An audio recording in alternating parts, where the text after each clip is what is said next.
Baik, assalamualaikum warahmatullahi wabarakatuh. Perkenalkan, nama saya Arya Reksa dari kelompok 5. Sini saya akan memaparkan materi tentang indikator ekonomi, teori pertumbuhan dan ketimpangan sosial. Saya akan menjelaskan tentang indikator ekonomi di negara Malaysia. Indikator di negara Malaysia terbagi dalam beberapa bagian. Yang pertama itu tingkat inflasi, yang kedua tingkat pengeluaran pemerintah, yang ketiga tingkat pendidikan, dan yang keempat tingkat pengangguran, yang terakhir tingkat kemiskinan. Tingkat inflasi di Malaysia, kategori paling penting dalam indeks harga konsumen adalah makanan dan minuman non-alkohol dan perumahan, air, listrik, gas, dan bahan bakar lainnya. Pengeluaran pemerintah mengacu pada pengeluaran publik untuk barang dan jasa dan merupakan komponen utama dari PDB. Yang ketiga, tingkat pendidikan. Negara Malaysia dahulunya adalah negara yang belajar ke Indonesia. Mereka pergi ke Indonesia untuk mendapatkan ilmu dari ilmuwan di Indonesia. Dan keempat, tingkat pengangguran. Tingkat pengangguran di negara Malaysia mengukur jumlah orang yang secara aktif mencari pekerjaan sebagai persentase dari angkatan kerja. Dan terakhir, tingkat kemiskinan. Definisi kemiskinan adalah pendapatan isi rumah di bawah sesuatu aras pendapatan. Mungkin itu saja yang bisa saya sampaikan. Kurang dan lebihnya mohon dimaafkan. Teori pertumbuhan dan faktor yang mempengaruhi negara Malaysia. Teori eksogen dan teori endogen. Pertumbuhan negara Malaysia. Malaysia merupakan salah sebuah negara ASEAN yang mengalami pertumbuhan ekonomi yang tinggi.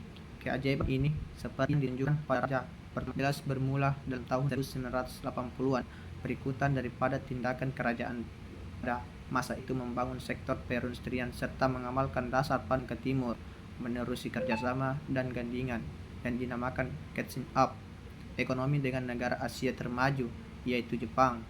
Faktor yang mempengaruhi negara Malaysia. Faktor-faktor tersebut meliputi inflasi, konsumsi pemerintah, aturan hukum, ketentuan perdagangan, maupun tingkat kelahiran yang terjadi dalam suatu negara. Barros 1997. Teori pertumbuhan eksogen dan endogen.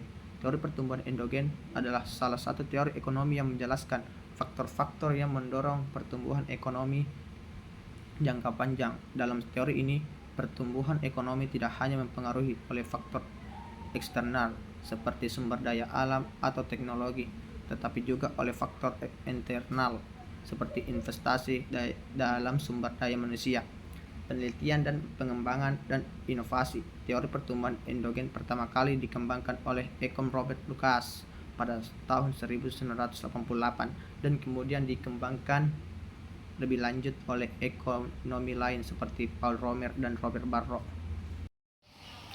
Kebijakan fiskal memiliki berbagai tujuan dalam menggerakkan aktivitas ekonomi negara, yaitu peningkatan pertumbuhan ekonomi, kestabilan harga, pemerataan pendapatan. Kebijakan moneter adalah semua tindakan atau upaya bank sentral untuk mempengaruhi perkembangan variabel moneter, uang beredar, suku bunga kredit, dan nilai tukar. Nah, untuk mencapai sasaran untuk transmisi kebijakan moneter akan dibahas, yaitu yang pertama, jalur suku bunga. Mekanisme transmisi melalui jalur suku bunga menekankan bahwa pentingnya aspek harga di pasar keuangan terhadap sebagai aktivitas ekonomi di sektor real. Yang kedua, jalur nilai tukar. Pendekatan mekanisme transmisi kebijakan moneter melalui jalur nilai tukar sama seperti jalur suku bunga.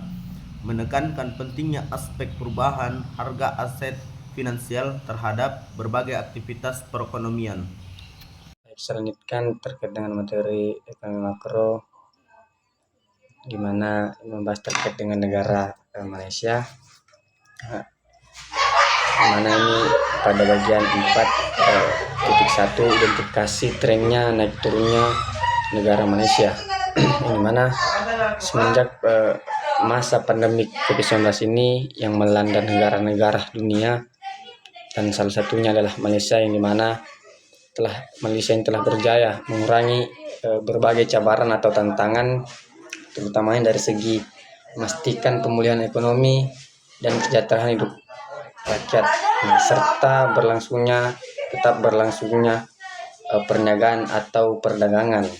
Namun faktor-faktor seperti ini, ketegangan geopolitik yang terjadi di antara Amerika Serikat dan Cina dalam peperangan yang berlarutan di Ukraina, dan fenomena perubahan iklim ini yang telah mengganggu rantai bekalan dan meningkatkan harga komoditi dan makanan, lantas yang menyebabkan tekanan pada kadar inflasi dan security makanan di berbagai negara di dunia, termasuk Malaysia. Walaupun aspek luaran sangat menantang atau mencabar sejak awal tahun 2022, dasar-dasar yang dilaksanakan oleh kerajaan telah berjaya membantu ekonomi Malaysia untuk membantunya untuk pulih kembali, terutama di bidang sektor-sektor yang terjelas teruk sesama pandemi COVID-19 seperti pelancongan atau peruncinan dan penerbangan. Berbagai indikator ekonomi Malaysia telah menunjukkan perkembangan yang memberangsangkan, termasuk adapun bagian-bagian ini adalah beberapa perkembangan yang dimaksud untuk ini. Perkenalkan, nama saya Nadia Sari. Di sini saya akan memaparkan materi mengenai ketimpangan ekonomi di negara Malaysia. Ketimpangan ekonomi di negara Malaysia merupakan isu yang kompleks dan berlapis, mencakup perbedaan pendapatan antara kelompok kaya dan miskin, serta ketidaksetaraan dalam akses terhadap sumber daya dan peluang. Kebijakan ekonomi baru sejak diperkenalkannya kebijakan ekonomi moneter baru atau NEP pada tahun 1971 oleh Perdana Menteri Abdul Razak Hussein. Pemerintah Malaysia telah berusaha untuk mengurangi ketimpangan ekonomi, sosial antar etis. Kebijakan ini bertujuan untuk meningkatkan kesejahteraan masyarakat secara keseluruhan dengan fokus pada pengurangan kemiskinan dan redistribusi kekayaan. Ada lagi selanjutnya kebijakan mengatasi ketimpangan ekonomi di negara Malaysia, yaitu beberapa kebijakan telah diperkenalkan untuk mengatasi masalah ini dengan tujuan untuk meningkatkan kesejahteraan masyarakat secara keseluruhan dan mengurangi jurang antara golongan kaya dan miskin. Program Transformasi Ekonomi atau ETP, Kebijakan Ekonomi Baru atau NEP, Rancangan Malaysia ke-11 (RMK ke-11) dengan dasar pembangunan pelaksanaan pembangunan lestari pengukuhan sistem pajak.